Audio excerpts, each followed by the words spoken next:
And welcome back. Mondays here on the program, we like to put the spotlight on the Alliance for the Future of Agriculture in Nebraska. The group is often known by the letters AFAN. AFAN puts us in touch with some great interviews. So today we are talking about our recent wet weather and how soybean farmers are coping with having to plant crops late. So joining us now with more on this is Richard Bartek. He is the District 3 Director for the Nebraska Soybean Board, and he farms near Ithaca. Glad to have you here today, Richard. Glad to be here. Thanks for coming in. Yeah. So are a lot of farmers still trying to plant soybeans because of the wet weather? Yes, it's not been an ideal spring. Soybeans generally do not like cool, damp weather, and that's what we've had this spring. And it's been tough to get soybeans planted. We're not quite done yet, and I've talked to a lot of farmers that still have beans to plant and corn. So it's depends on what area you're in, Nebraska. It's been challenging. Have you had a lot of rain in your area? Yes, we have.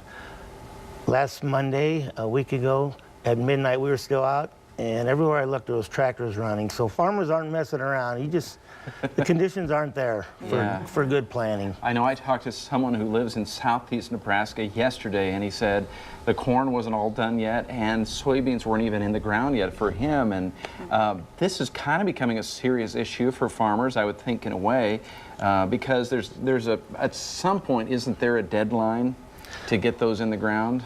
Well, Dr. Jim Speck and colleagues from the University of Nebraska have done work with soybean production, and their statements are that after May 1st, you have a potential to lose a bushel of yield per day.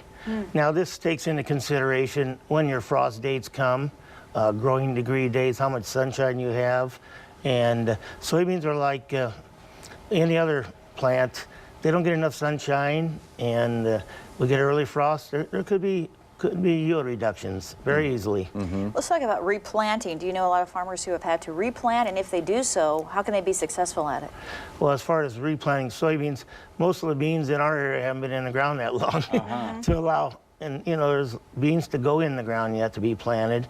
You just have to play it by your soybeans. They're susceptible to dampening off in cool, wet weather when they're emerging. But what I'm kind of afraid of is we've had sidewalk compaction with the planters. I'm guessing the beans will look pretty good for quite a while, but we'll have to scout because there's diseases and fungus that show up later in the season. Phytophthora is a good one.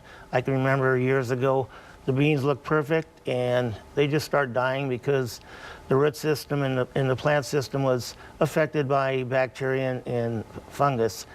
And most farmers use treatment on their soybeans, fungicides early and insecticides, because insects can inject toxins in the plant and affect later yields.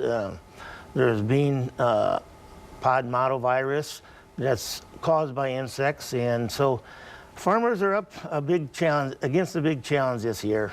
Yeah, that does sound that way. And believe it or not, we're out of time. But thank you, Richard, for joining us today and giving us a window into what's going on out there. We appreciate it very much. You're welcome. Okay, thank you, and good luck to you as well. All right. All right.